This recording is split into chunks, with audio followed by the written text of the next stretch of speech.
os supermercados, né, quando pensam na sua estrutura de salário, a primeira coisa que devem fazer é pesquisar, né, o documento do sindicato, a convenção coletiva da categoria. Esse documento, eu sei que para muita gente é óbvio, mas esse primeiro passo, para algumas pessoas, não é tão óbvio assim. Então, a gente começa a pensar em salário da nossa loja olhando o que o sindicato diz que é o mínimo que eu tenho que oferecer. Às vezes o sindicato vai dizer que eu tenho que oferecer um auxílio alimentação, às vezes ele vai dizer que eu tenho que dar um determinado valor de quebra de caixa, ele vai dizer que eu tenho que dar um prêmio de assiduidade, ele vai dizer que o menor salário, apesar do salário mínimo ser 1.400 e pouco, o salário que eu tenho que pagar é 1.700 e pouco. Né? No Sul, por exemplo, a gente tem pisos salariais muito altos. Né? Quem tem loja no Rio Grande do Sul, né? Enfim, no Sul, de uma forma geral, os salários são mais pesados, são mais altos. Então, isso prejudica a margem, dificulta uma série de coisas. Então, o primeiro passo para a gente definir salário é ver o piso, é ver de onde eu começo. Né? Qual vai ser o meu primeiro salário aqui da minha operação? Então, aquele repositor que eu estou contratando, balconista, operadora de caixa, eu vou nivelar aqui por baixo. Porque tem lugares que esse piso é 1.900. Então, só que tem lugares que encarregado ganha 1.900. Né? Então, eu preciso saber qual é o meu piso para poder saber de onde que eu começo a planejar o salário da minha equipe.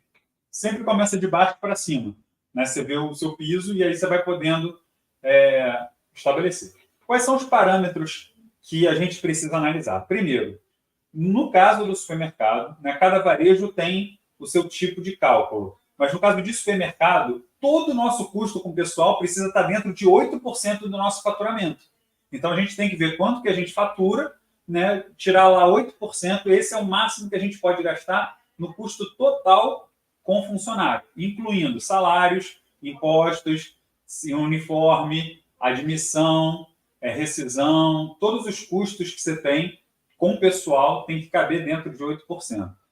Se está mais, é importante que você faça uma análise de por que eu estou extrapolando. E aí uma dica, é comum lojas que estão extrapolando dos 8%, que gastam mais de 8% com funcionário, são muitas vezes lojas que têm um administrativo pesado. Pagam salário alto, às vezes tem comprador e não podia ter pela arrecadação, ou tem várias pessoas no administrativo que estão pesando a folha de pagamento. Então, você tem que ver se seu administrativo não está caro demais. Então, esse é um caminho para descobrir por que a sua folha de pagamento, seu custo de pessoal está passando de 8%. Esse é um dos caminhos. Né? O outro caminho é você dividir o seu faturamento mensal por 30 mil, né, e ver quantos funcionários você pode ter. Essa é uma média. Toda média, né, pode ter uma variação, mas de uma forma geral no varejo, a gente divide o faturamento por 30 mil e a gente vai ter uma média de quantos funcionários a gente pode ter na nossa equipe. Né? E isso é importante para você fazer o chamado headcount, né, ou contagem de cabeça, saber quantas pessoas você pode ter. E aí você vai ter que dividir pelos diversos setores. Outra coisa importante é ver se você está com uma escala dentro da legislação trabalhista. Eu sei que você pode optar por não ter. Algumas lojas optam por não seguir a legislação trabalhista. E tudo bem, às vezes é um período de adaptação, enfim, cada um sabe da sua história. Mas, às vezes, a loja está com um custo de hora extra muito grande, ou dá muito dinheiro por fora para funcionário, coisa meio descontrolada. Então, basicamente, a gente tem que entender que a gente corre risco de processo quando a gente paga salários diferentes para pessoas que ocupam o mesmo cargo. Então, isso é o princípio da isonomia salarial. As pessoas têm que ter um salário igual. Então, tem que tomar cuidado para você não ter duas operadoras de caixa, uma ganhando 1.800 e a outra ganhando 1.500. Né? Você não pode ter essa diferenciação de salário, a não ser que você crie cargos, tipo operadores de caixa 1, 2 e 3. Aí sim, elas têm cargos diferentes, com tarefas diferentes, logo podem ter salários diferentes. Vou responder as perguntas que estão colocando aí. Eu vou chegar lá. Então, eu começo vendo o que o sindicato diz que eu sou obrigado a dar, em termos de salário e benefícios. Às vezes, o sindicato diz assim, para as pessoas de cargo administrativo, o piso é tanto. Para pessoas da operação, o piso é tanto.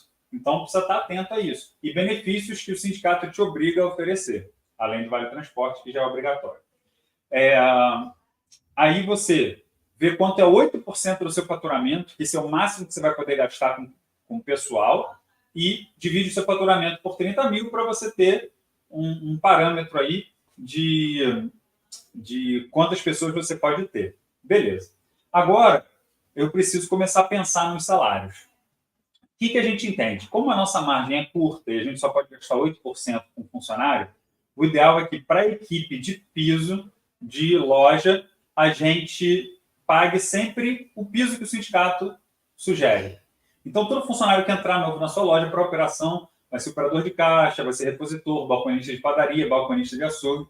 Esse pessoal, o auxiliar de serviços gerais, ele vai ganhar o piso do que o sindicato oferece. Por que isso? Para você não gastar dinheiro a mais com cargo de entrada. Onde você pode fazer alguma graça e gastar mais dinheiro com salário? Nos cargos de liderança. Então, em cargos onde você veja ali que é um cargo importante, por exemplo, você tem lá uma equipe de reposição e você tem um líder de reposição. Você tem um cara muito bom na sua equipe, você pode promover ele para líder de reposição. Ele vai poder ter um salário melhor. Mas a equipe, de uma forma geral, não. Uma sugestão que a gente dá é: olha para toda a sua equipe e lista todos aqueles caras que você fala assim: se eu perder esse cara, eu vou ficar triste, que esse cara é bom, esse cara vai fazer falta. E esses caras você precisa promover para um outro cargo para que ele não vá embora. Esse cara precisa ganhar bem. Então você não precisa pagar bem para todo mundo, você tem que pagar bem para as pessoas importantes, para as pessoas que você não pode perder. Ah, mas aí o pessoal vai embora de vez em quando. Tudo bem, paciência. Então, a gente não tem como pagar bem para todo mundo. A gente tem que pagar bem, então, para as pessoas muito boas. Só que elas não podem ficar no mesmo cargo. A gente tem que criar cargos para você poder colocar ela. Então, você tem operador de loja. Vamos supor, todo mundo na sua loja é operador de loja, ou operador de supermercado. Você vai criar o cargo de operador de supermercado líder, ou operador de supermercado 1, 2 e 3, e aí você coloca salários diferentes e para eles você vai pagar um salário melhor. Beleza. Então, vamos lá.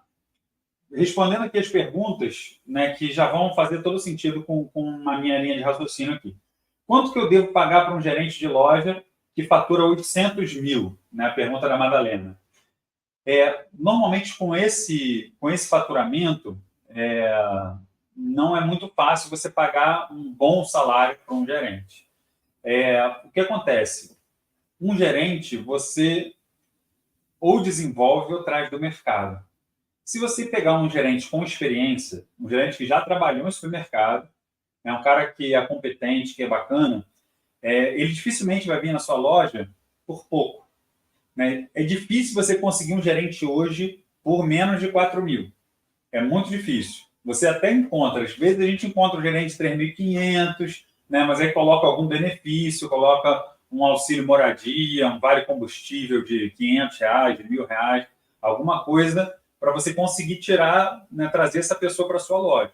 Então, gerentes que trabalharam em algumas redes regionais legais ou que trabalharam até em grandes redes, eles dificilmente vão, e às vezes nem tem na sua cidade, você vai ter que trazer o cara de fora. Aí o cara, para vir de fora, dificilmente ele vai querer vir por um salário menor de 4 mil. Então, pessoas de 4, 5, 6 mil você consegue atrair. Mas é difícil para o mercado pagar esse salário para gerente. Você tem que estar com faturamento maior que isso para poder, né, mais de 1 milhão para conseguir um salário razoável para um gerente.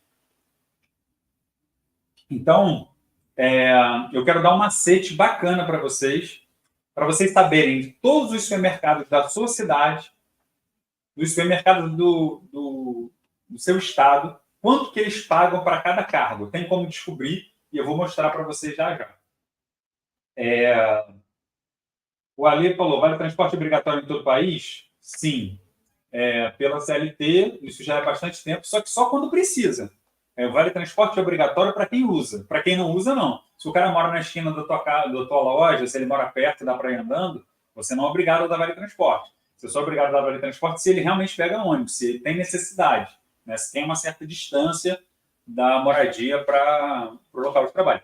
Se você não oferecer vale transporte, você pode oferecer o transporte.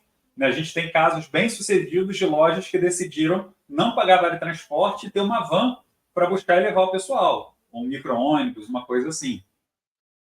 Tem loja até que tem um carro grande que coloca todo mundo e leva em casa. Então, depende. Tem cidades que é difícil encontrar gente. Aí você contrata gente da cidade do lado. Aí vai lá um ônibus, pega o pessoal, traz de volta. Enfim, tem 1000 soluções aí para essa questão. A não ser que o sindicato diga que o vale transporte não é obrigatório. Mas isso não lembro de já ter visto. Aí o Gilberto perguntou qual a melhor forma de pagar o domingo. Né? Se é hora extra, sem dinheiro no dia. Em dinheiro no dia você não deve pagar. Você tem que pagar no contra-cheque. Se você pagar em dinheiro assim na mão, você não está recolhendo imposto em cima disso. Você está dando por fora. Então você pode fazer assim, mas você corre o risco de passivo trabalhista, de ser processado.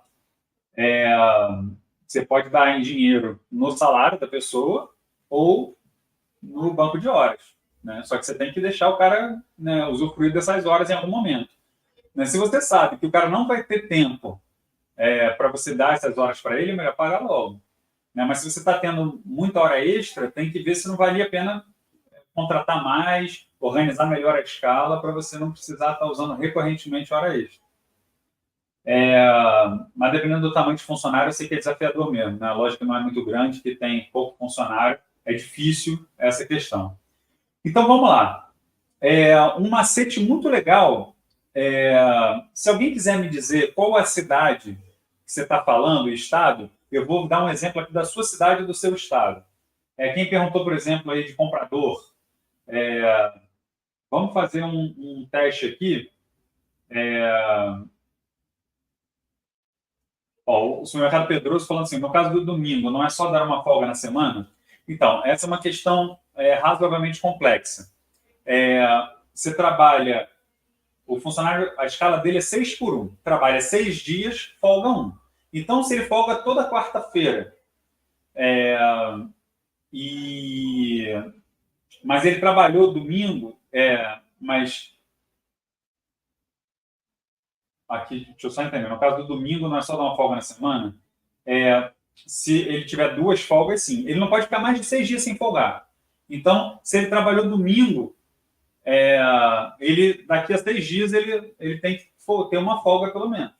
Né? Pode ser uma folga na semana, mas ele tem que ter uma folga a cada 6 dias. Não pode passar disso, ele não pode ficar 7 dias trabalhando sem folgar. Tem que ficar atento a isso. O valor certo que se paga por hora extra trabalhada. É só ver com o seu contador aí que é o valor da hora do teu piso acrescido de 50% ou 100%, dependendo de quanto for essa hora extra.